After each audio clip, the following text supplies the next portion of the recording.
En este vídeo vamos a recordar algunos conceptos de rectas y ángulos que ya os contaron en primaria. Una recta es una línea sin principio ni fin. Una recta está definida por dos puntos, es decir, por los puntos A y B solo pasa una recta. Dos rectas en el plano pueden ser secantes si se cortan en un punto. Por ejemplo, estas dos rectas R y S son secantes. Perpendiculares si son secantes y además forman un ángulo recto. Estas dos líneas son perpendiculares. Paralelas si no se cortan nunca. Por ejemplo, estas dos líneas R y S son paralelas. Y coincidentes si se cortan en más de dos puntos. Si se cortan en más de dos puntos, son la misma recta. Una semirrecta es una línea que tiene principio, pero no tiene final. Por ejemplo, esto es una semirrecta que empieza en el punto A. Un segmento es una línea que tiene principio y final. El segmento empieza en el punto A y termina en el punto B. Las rectas y las semirrectas se nombran con letras minúsculas, en general empezando por la R, la S, la T, la U, etc. Y los segmentos se nombran con sus extremos. Por ejemplo, el segmento este es el segmento AB porque empieza en A y termina en B.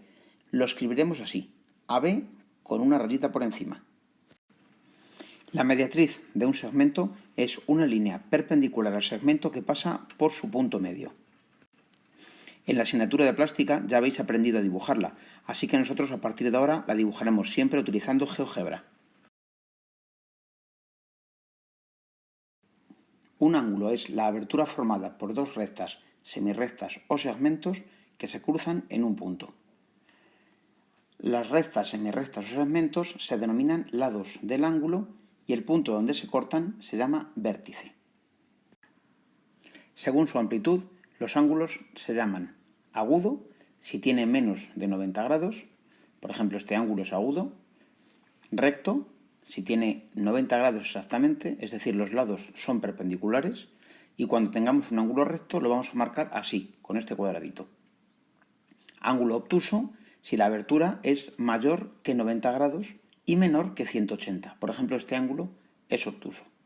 Y ángulo llano es el que tiene exactamente 180 grados, es decir, marca un semicírculo. La bisectriz de un ángulo es una línea que divide el ángulo en dos partes iguales. La construcción de la bisectriz ya se ha visto en plástica, pero la vamos a reproducir aquí utilizando GeoGebra. Para trazar la bisectriz de este ángulo, lo primero que hacemos es marcar ese arco, lo marcamos con línea discontinua.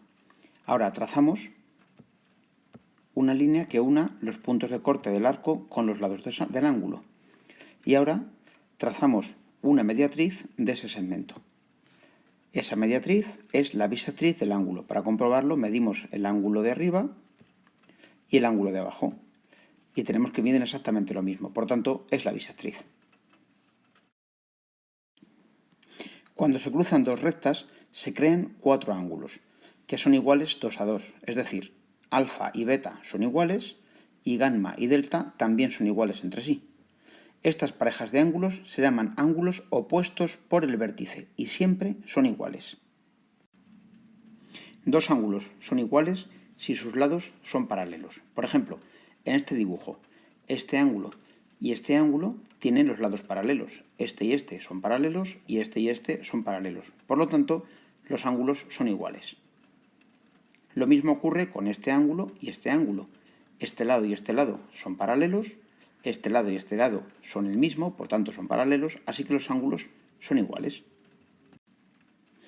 Si dos ángulos tienen sus lados perpendiculares, entonces también los ángulos son iguales. Por ejemplo, en este dibujo, estos dos ángulos son iguales, porque este lado y este lado son perpendiculares, y este lado también son perpendiculares. Por tanto, los ángulos son iguales. Lo mismo ocurre con estos dos ángulos. Este lado y este lado son perpendiculares, este lado y este lado también son perpendiculares, por lo tanto, los ángulos son iguales.